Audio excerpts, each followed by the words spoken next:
Selamat pagi teman-teman. Di sini saya akan mempresentasikan hasil diskusi saya selama seminggu, dan saya di sini akan menjelaskan tentang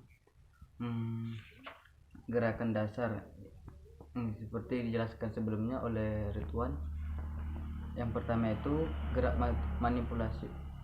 manipulasi yang terdiri dari menggelinding bola, melempar dan menangkap. Dan di sini saya akan mempresentasikan bagian yang ketiga, yaitu dari menangkap. Menangkap adalah gerakan dasar manipulasi yang melibatkan penghentian suatu objek yang terkontrol oleh satu atau kedua tangan. Pada tahap awal biasanya objek akan dihentikan dengan satu bagian atau beberapa bagian anggota tubuh. Penguasaan koordinasi mata tangan akan memudahkan bagi mereka untuk menangkap objek yang melayang ke hadapannya. Keterampilan manipulasi ini merupakan dasar-dasar dari berbagai keterampilan permainan atau yang disebut dengan game skill.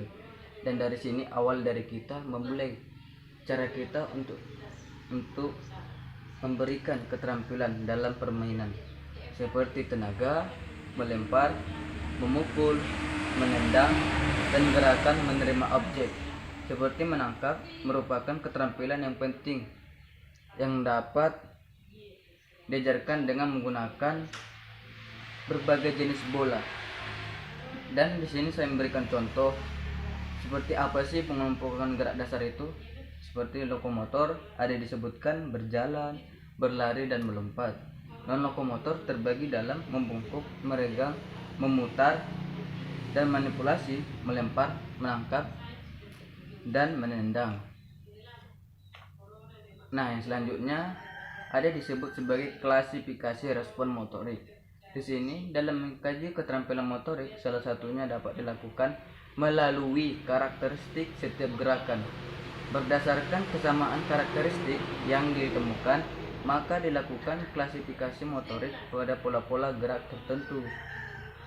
Keterampilan motorik dapat diklasifikasikan berdasarkan beberapa sudut pandang, dan hampir setiap ahli menyusun klasifikasi keterampilan motorik berdasarkan sudut pandang masing-masing. Pada bagian ini akan dikaji klasifikasi keterampilan motorik berdasarkan gerak, awal dan berakhirnya suatu kegiatan, stabilitas lingkungan, gerak objek, dan lingkungan. Yang A ada disebutkan klasifikasi berdasarkan kecermatan gerak. Klasifikasi kecermatan motorik ditinjau berdasarkan kecermatan gerak. Terbagi dalam dua, yaitu motorik kasar dan motorik halus. Yang pertama ada disebut sebagai keterampilan motorik kasar. Di sini Shahli mengatakan Magil dalam bukunya tahun 1980 membatasi keterampilan gerak kasar atau gross motor skill sebagai keterampilan yang berterikan gerak yang melibatkan kelompok otot-otot besar sebagai dasar utama gerakannya. Dikatakan demikian karena seluruh tubuh. Mungkin sekian ya teman-teman yang bisa saya sampaikan. Lebih dan kurangnya saya mohon maaf, dan saya aturkan terima kasih.